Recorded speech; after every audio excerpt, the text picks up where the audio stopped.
Bonjour mesdames et messieurs, aujourd'hui je vais vous parler de la première vague du punk rock qui a eu lieu dans la seconde moitié des années 70 à travers plusieurs albums qui me paraissent incontournables. Alors accrochez votre ceinture de guitare, c'est parti. On commence avec l'album proto-punk par excellence, c'est le premier Stooges paru seulement en 1969. Toute la gouaille punk est déjà présente dans les titres 1969, I Wanna Be Your Dog ou encore No Fun. Iggy Pop en solo sortira son Lust for Life en 1977 où planera l'ombre de David Bowie. En 1976 sort le premier opus des Ramones. Le single Big Street Bop balaie tout sur son passage avec son fameux Hey Ho, Let's Go. On peut aussi citer I Wanna Be Your Boyfriend ou Beat on the Brat. Les Ramones poursuivront une très belle carrière jusqu'aux excellents Brain Dead en 89 et Mondo Bizarro en 92. En 1977 sort un des disques de référence du genre, Nevermind the Bollock des Sex Pistols, qu'il n'est plus nécessaire de présenter.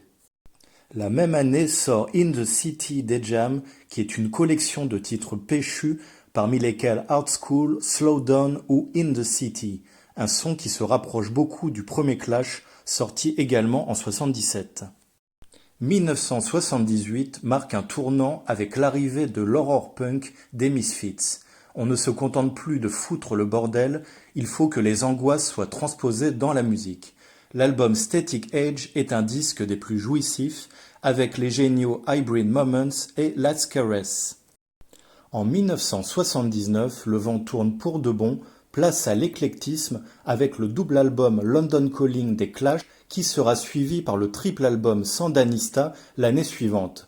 On y trouve du reggae avec Guns of Brixton ou One More Time, de la new wave avec Charlie Don't Surf, un genre de gospel sur Edgeville UK et même du disco sur Train in Vain. Cette même année 79 voit apparaître le troisième album des Buzzcocks, Different Kind of Tension.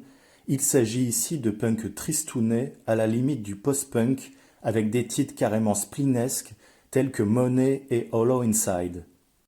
Également en 79 sort le Machine Gun Etiquette de The Damned qui ouvre la voie à la New Wave grâce à l'emploi du synthétiseur comme le faisaient déjà les Stranglers. On finit en 1980 avec le premier album des Dead Kennedys, Fresh Food for Rotting Vegetables. On est ici parfois dans l'horror punk avec des titres provocateurs tels que Kill the Poor ou I Kill Children et la voix démoniaque de Jello Biafra. Voilà, merci d'avoir regardé cette vidéo et à bientôt pour un prochain rendez-vous musical.